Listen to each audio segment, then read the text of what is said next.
পশ্চিমবঙ্গের প্রশাসনিক মহলে এখন সাজসাজে রব। আগামী 2026 সালের বিধানসভা নির্বাচনকে সামনে রেখে রাজ্য সরকারি কর্মচারীদের মধ্যে প্রত্যাশার পারদ চড়তে শুরু করেছে। বিধানসভার আসন্ন বাজেটে অধিবেশন এবং বিশেষ করে বাজেট পেশের দিনক্ষণ চূড়ান্ত হওয়ার পর থেকে নবান্ন থেকে শুরু করে জেলা স্তরের অফিসগুলিতে আলোচনার কেন্দ্রবিন্দু এখন একটাই, রাজ্য বাজেট 2026। বিগত কয়েক বছরে রাজ্য বাজেটের ঠিক আগে বা বাজেট বক্তৃতায় সরাসরি কর্মীদের জন্য কিছু না কিছু সুখবর দেওয়ার যে প্রবণতা লক্ষ্য করা গেছে, তা এবছর আরও জোরালো হবে বলে মনে করছেন ওয়াকিবহাল মহল। আসন্ন বিধানসভা ভোটের প্রেক্ষাপটে এই বাজেট যে অত্যন্ত গুরুত্বপূর্ণ হতে চলেছে তা বলার অপেক্ষা রাখে না। সরকারি কর্মচারীদের দীর্ঘদিনের বঞ্চনার অভিযোগ এবং দাবি পূরণের আশায় এবার বাজেট একটি বড় মোড় হতে পারে। বিধানসভার বাজেট অধিবেশনের দিনলিপি। রাজ্য বিধানসভার বাজেট অধিবেশনের সময়সূচি ইতিমধ্যে নির্ধারিত হয়েছে। আগামী 31শে জানুয়ারি থেকে এই গুরুত্বপূর্ণ অধিবেশন শুরু হতে চলেছে। এবারের অধিবেশনটি বিশেষ তাৎপর্যপূর্ণ কারণ ঠিক তার পরদিন অর্থাৎ 1 ফেব্রুয়ারি কেন্দ্রীয় বাজেট পেশ হবে।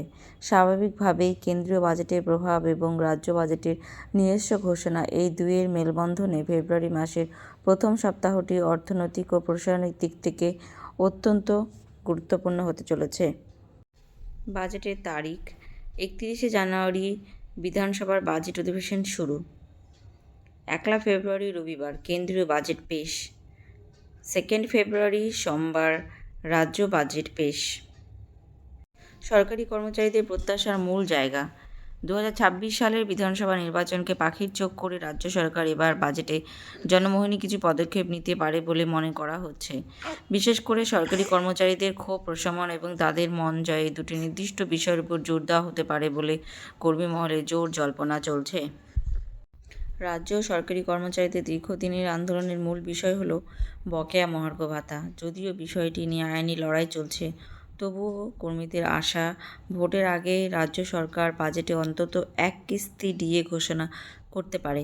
অতীত অভিজ্ঞতা দেখা গেছে, নির্বাচনের আগে বাজেটে এই ধরনের ঘোষণা কর্মীদের কিছুটা স্বস্তি দেয়। মূল্যবৃদ্ধির বাজারে বেতনের সঙ্গে সামঞ্জস্য রাখতে এই ভাতার গুরুত্ব অপরিসীম বলে মনে করা হচ্ছে। নতুন পে কমিশন গঠন। শুধুমাত্র মহার্ঘ ভাতা নয়, এবার বাজেটে আরও একটি বড় চমকের অপেক্ষা করছেন কর্মীরা। তা হলো নতুন পে কমিশন। সাধারণত প্রতি 10 বছর অন্তর বেতন কাঠামো পর্যালোচনার জন্য যে কমিশন গঠন করা হয়, কর্মীদের দাবি মেনে রাজ্য সরকার যদি এবারের বাজেটে পে কমিশন গঠনের ঘোষণা করে, তবে তা হবে নির্বাচনী বছরে সরকারি কর্মীদের জন্য সবচেয়ে বড় উপহার। এটি সরাসরি কর্মীদের মূল বেতন এবং অন্যান্য সুযোগ সুবিধার ওপর দীর্ঘমেয়াদী প্রভাব ফেলবে। আগামী 2 ফেব্রুয়ারি সোমবার যখন রাজ্য অর্থমন্ত্রী বাজেট পেশ করবেন, তখন এই জল্পনাগুলি বাস্তবে রূপ পায় কিনা সেদিকেই তাকিয়ে থাকবে লক্ষ লক্ষ সরকারি কর্মচারী ও তাদের পরিবার।